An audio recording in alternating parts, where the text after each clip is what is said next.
All right. Can everyone see my screen? Yep. All right, wonderful. My name is Abdullah Baig, and I'm the co-founder and COO of Pam. Pam is an AI agent for car dealerships, and we are on a mission to transform communications for the automotive industry.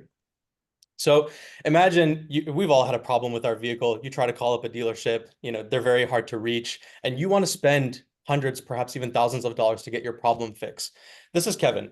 Kevin is on the other side of that problem. And like every other general manager, he's spending $250,000 minimum on human staff that is still missing up to 50% of calls.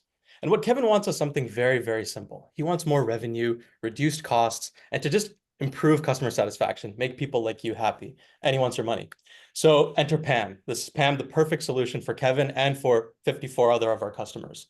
Pam is handling service calls, sales calls, parts calls. She's booking appointments directly into their systems, just like their human reps do. She's upselling, answering questions about everything, answering calls in English and Spanish, which has been doing very well in places like Florida, where we have many customers.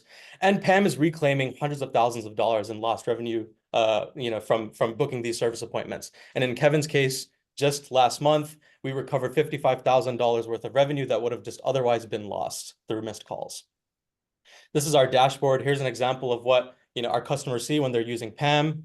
They can look at recordings and listen to Thanks for calling Largo. transcripts. This is Pam. How can I assist you?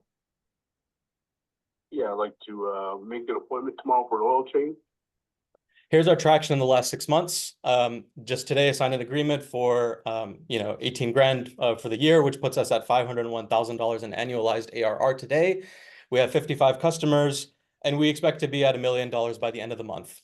We have some of the largest dealership groups in the country as our customers, including Lithia, which has 400 plus locations. And we recently reached a verbal agreement with Atlantic Coast Automotive Group. We already have a pilot in place with them, but they are now ready to sign a 3-year contract term for $2.7 million for 50 of their locations, which would double our customers.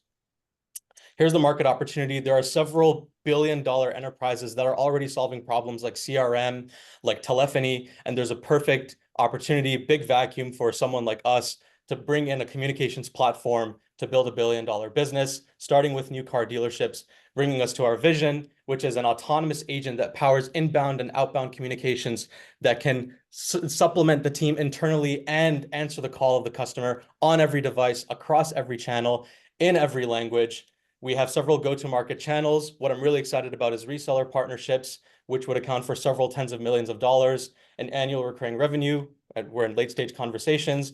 This is our team. We have a really strong team. We've been building and selling LLM applications for the last 18 months, and we're not actively raising, but I'm open to any conversation and would love an introduction in the automotive space. Thank you.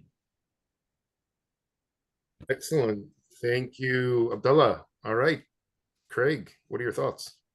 Super interesting model. I personally have had tons of car issues in the last month and a half. In fact, Hyundai was so backed up that I drove all the way up to Towson. It was like almost 2 hours each way. I literally spent an entire day just to get my car in earlier. And most of the reason was because I wouldn't go to the dealerships here because I couldn't talk to a human. So I think it's a huge problem. I am curious what happens in terms of, and what the other panelists think about, like this beachhead / go to market again. Like I know from going to the Hyundai dealerships that they just redid their entire voice system. So like, why are they going to switch to this if they just put in that work? But those are my only observations. I think the multilingual is super interesting. Mm-hmm. Good input, Craig. I think the question that comes to my mind is, it sounded to me that they have to do more of a POC, proof of concept, with these dealerships, so before they can kind of do the buy-in. So I would like to understand that how much time they spend on these POCs, what are the costs? Essentially, what is the customer acquisition cost here? And then how do they kind of monetize it? What's the lifetime value of that customer? Kind of like your typical SaaS metrics. So yeah, I think Hazza and Craig covered it very well. I do think that it's very interesting. I'd be also very curious to learn more about how you can integrate a 360 package as part of an automotive-led, car dealership-led CRM, etc. Because there, I think that you can really differentiate yourself on this. I have to say, excellent pitch. By the way, very courageous to do a short demo of your product within a pitch deck from a technical perspective. That was cool. Excellent.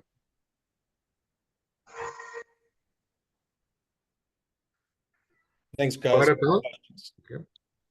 Yeah, so totally hear you out, Craig. I mean, obviously, lots of customers that are calling up dealerships that are using Pam. They're loving the experience. Some of our customers in like the Southeast, for example, are calling up in Spanish and they're saying, "Thank you so much, young lady." And so a lot of people aren't even realizing that they're talking to an AI. I would say about 30% of people don't realize they're talking to AI. You brought up Hyundai, which has redone their phone system. In a lot of cases, the OEMs and the dealerships themselves are in like a constant battle, and the OEMs themselves cannot necessarily mandate technology on these dealership groups. And even within a dealership group, you could have GMs that are like minority partners for that specific location, and they have a lot of pull, and a dealer principal that's like basically the CEO of the group wants to give them the autonomy to make decisions.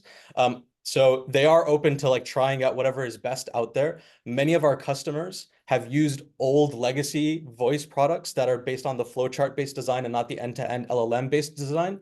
And so they've turned off of those old platforms. They're now using Pam. They're saying Pam is like 10 times better. And I think in this case, Hyundai and some of the other OEMs are trying to build a platform, but it's still based off of that old paradigm and not based off the new paradigm. Which brings a good point on churn, right? We've only had 1.85% churn in the last month, and that's not because of a bad experience. It's actually because a large dealership group, they basically were blocking new vendor approvals. So even though we were already in the door, they had some, corporate bureaucratic decision to make this decision to block vendor approvals for a few months.